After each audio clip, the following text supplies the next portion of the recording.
السلام عليكم. هبتدي كلامي بسؤال. أسألك سؤال. أول ما بتفتح الفيسبوك أو اليوتيوب أو أي وسيلة من وسائل التواصل الاجتماعي، إيه اللي بيلفت نظرك؟ هل فيديو هادف بيفيد المجتمع، ولا فيديوهات تافهة؟ للأسف معظم المنصات مليانة بضجيج من الفيديوهات التافهة، فيديوهات بتضيع وقتنا، وفيديوهات بتدس السم في العسل. وللأسف ان احنا بنضحك وبتاع، لكن في بعضنا بيروح دايس لايك وهو ما يعرفش ان الخوارزميات الفيسبوك واليوتيوب بتنشر الفيديوهات دي لأصدقاء وأصدقاء أصدقاء.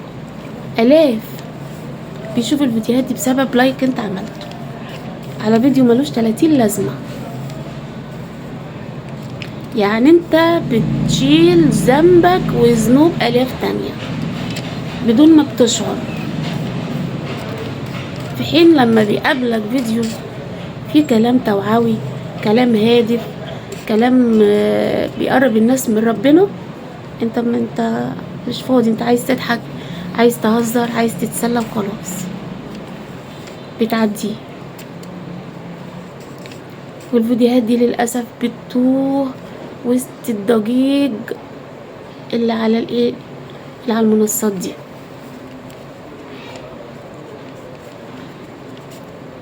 مع ان الفيديوهات دي يعني انت لو دوست لايك والفيديوهات دي وصلت لناس تانية بسببك، ربنا هيجازيك كل خير وهتنول الثواب والأجر زي صاحب الفيديو بالظبط.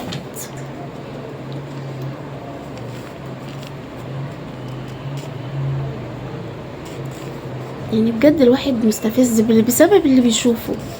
يعني فيديو واحدة وعيالها وجوزها، او واحدة يعني بينشروا اي كلام في اي كلام وجايب ملايين المشاهدات، وفيديو تاني العالم جليل ابص يا عيني على المشاهدات عنده مفيش، يعني بيعدي الالاف، بضع الاف يعني بالعافية. الواحد خايف المجتمع رايح لفين والله العظيم. لان والله يعني اللي انا عايزه اقوله، المحتوى بيشكل وعي الناس. المحتوى اللي انتوا بتشوفوه دوت والفيديو اللي انت بتدوس لايك وبتبعته هنا وهنا بيساعد في تشكيل وعي الشباب والجيل اللي طالع، وبيأثر فيهم اكتر من الكلام اللي بيسمعه في البيت. فتخيل، فياريت نخلي بالنا من النقطة دي.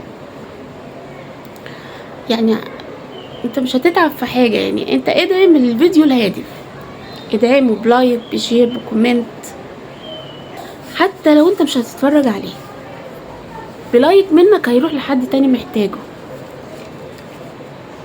وما تضيعش وقت كتير في الحاجات. انا ما بقولكش ما تتفرجش على فيديوهات مسلية او هزار او بتاع، بس ما تكونش فيها في فيديوهات بتدس السم في العسل.